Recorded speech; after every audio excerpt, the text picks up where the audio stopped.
இப்போ நம்ம திருக்கணம் இது பண்ண போகிறோம். இது வெங்கலப்பானை, இது பாயசம் பண்ண போகிறோம். இது வந்து அரைப்படி வெங்கலப்பானை அப்படின்னு சொல்கிறது. அதாவது அங்கெல்லாம் இதைத்தான் வந்து தஞ்சாவூர் பக்கம்லாம் இதை தான் ஒரு படின்னு சொல்கிறது. இப்போ இங்கே பெரிய படி சொல்கிறா இல்லையா ஒரு படின்னு, அதை பட்னம் படின்னு சொல்லுவோம். இதுதான் வந்து ஒரு படின்னு சொல்லுவோம். பெருசாக இருக்கிறபடியே பட்னம் படின்னு சொல்கிறது. அது வந்து 2 படின்னு சொல்லுவோம். பட் வந்து தஞ்சாவூர் பக்கத்தில் இந்த படியை தான் ஒரு படி அப்படின்னு சொல்கிறது. இது கிட்டத்தட்ட ஒரு 800 கிராம் பிடிக்கும். இதைத்தான் வந்து ஒரு படி அப்படின்னு சொல்லுவோம். அதனால் இது அரைப்படி வெங்கலப்பானை.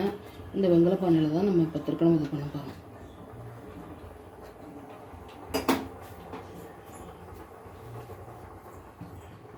ஒரு 2 ஸ்பூன் நெய் போட்டுக்கணும். ஒரு ஸ்பூன் கடலைப்பருப்பு போட்டுக்க போகிறோம். இந்த ஸ்பூன் ஆனால் கொஞ்சம் பெரிய ஸ்பூன் பட்ட ஸ்பூனு, இதால் 1 ஸ்பூன் கடலைப்பருப்பு போட்டுக்கிறோம்.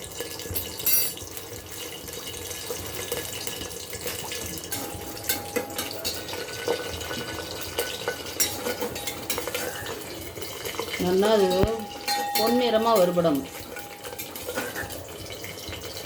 கொஞ்சம் வறுக்கலாம். நல்லா வறுபடுறது. நம்ம என்ன பண்ணலான்னா முந்திரி பருப்பு இதெல்லாம் வேணும் அப்படின்னு நினச்சோம்னா முதல்ல அதெல்லாம் வறுத்துன்ட்டு கடலைப்பருப்பு போட்டுக்கலாம். நம்ம இப்போ முந்திரி பருப்பு போட போகிறதில்ல, அதனால நான் வறுக்கலை. உங்களுக்கு முந்திரி பருப்புலாம் திராட்சை பழம் அதெல்லாம் திருக்கணத்துக்கு போடணுன்னா அதெல்லாம் நீங்கள் முன்னாடியே வறுத்துட்டுலாம். இப்போ கரெக்டான பதம் வந்துட்டு இப்போ நம்ம ஜலம் விட போகிறோம்.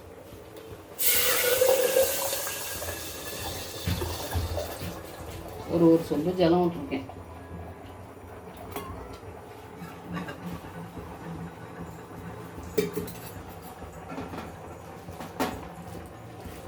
இப்போ இது நல்லா கொதிக்கட்டும். இப்போ திருக்கணத்துக்கு நம்ம என்ன பண்ணியிருக்கோம்னா ஒரு பிடி பச்சரிசி, ஒரு நல்ல பெரும்புடியாக 2 பிடி தேங்காய். இந்த பச்சரிசியை ஊற வச்சுட்டேன். முன்னாடியே ஊற வச்சு தேங்காய் போட்டு அரைச்சி இதை வச்சுட்டேன். இப்போ நமக்கு பாருங்கள் திருக்கணத்துக்கு ஜலம் கொதிக்கிறது தெரியுறதா? இதெல்லாம் நல்லா தளன்னு கொதிச்சுன்னு இருக்கு. இதை அரைச்சி வச்சுருக்கோம் இல்லையா, இதில் பச்சரிசி தேங்காய் 2 தான் அரைச்சி வச்சுருக்கேன். அதை அப்படியே இதில் குத்துறோம். கொஞ்சம் கலரிட்டு இது கொஞ்சம் வேகணும். வெந்ததுக்கு பிறகு தான் நம்ம இதில் வெல்லம் போட போகிறோம். இது கொதிக்கும்போது நல்லா அப்படி கலரிக்கணும். இதெல்லாம் வச்சுட்டு அன்னண்டா போயிடக்கூடாது, ஏன்னா பொங்கி வழியும் இதெல்லாம். அதனால நம்ம கிட்டையே இருந்துட்டு இப்படி கிளறி விட்டுருக்கணும். இப்போ திருக்கணம் இது நல்லா கொதிச்சுட்டு அந்த கொஞ்சோண்டு தான் நம்ம அரிசி போட்டிருந்தோம், அது வெந்து கொஞ்சம் நாள் போகிறோம், அவ்வளோதான். இப்போ நம்ம இதுக்கு வெல்லம் போட போகிறோம்.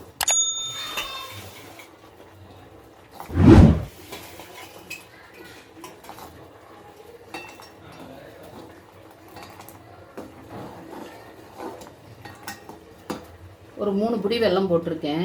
இதுவே போதும், நல்லாயிருக்கும். இப்போ நம்ம வந்து ஏலக்காய் பொடி போட போகிறோம். எப்போவுமே ஏலக்காய் பவுடர் பண்ணி வச்சுன்னு இருப்பேன் ரெடியாக.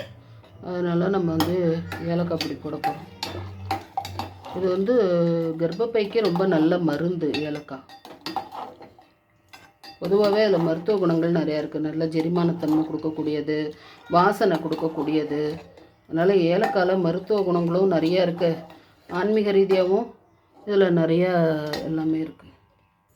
நான் இந்த ஏலக்காயிலேயே பச்சை கற்பூரமும் போட்டு பொடி பண்ணிட்டேன். அதனால் உங்களுக்கு தனியாக நான் பச்சை கற்பூரம்னு சொல்லலை. ஏலக்காய் பச்சை கற்பூரம் 2 போட்டுக்கலாம். இருக்கப்பட்டவாளாக இருந்தால் குங்குமப்பூ கூட போட்டுக்கலாம். முந்திரி திராட்சை வேணும்னாக்கா அதுவும் போட்டுக்கலாம்.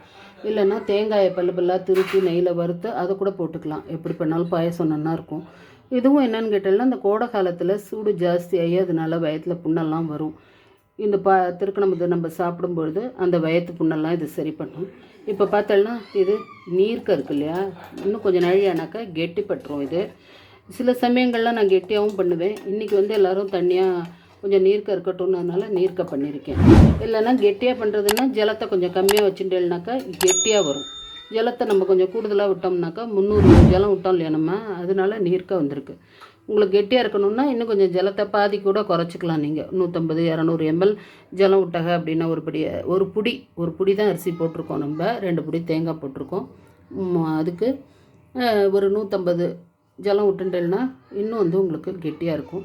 இதில் சில பேர் பால் விடுவா, நான் பால் விடுறதில்ல, அப்படியே தேங்காய் பாலே அப்படியே இருக்கட்டும் அப்படின்னு சொல்லிட்டு தேங்காயோடு அப்படியே விட்டுருவேன். நாள் கிழமையில இதே மாதிரி அவள் பாரம்பரியமாக என்னென்னலாம் பண்ணணும்னு சொல்லியிருக்காளோ அது எல்லாமே நம்மளுடைய உடம்போட சம்மந்தப்பட்டது தான். அதனால் அது எல்லோரும் பண்ணி சாப்பிடுங்கோ. சேனலை சப்ஸ்கிரைப் பண்ணுங்கோ. உங்கள் ஃப்ரெண்ட்ஸுக்கு இல்லாமல் எல்லாேருக்கும் ஷேர் பண்ணி விடுங்கோ.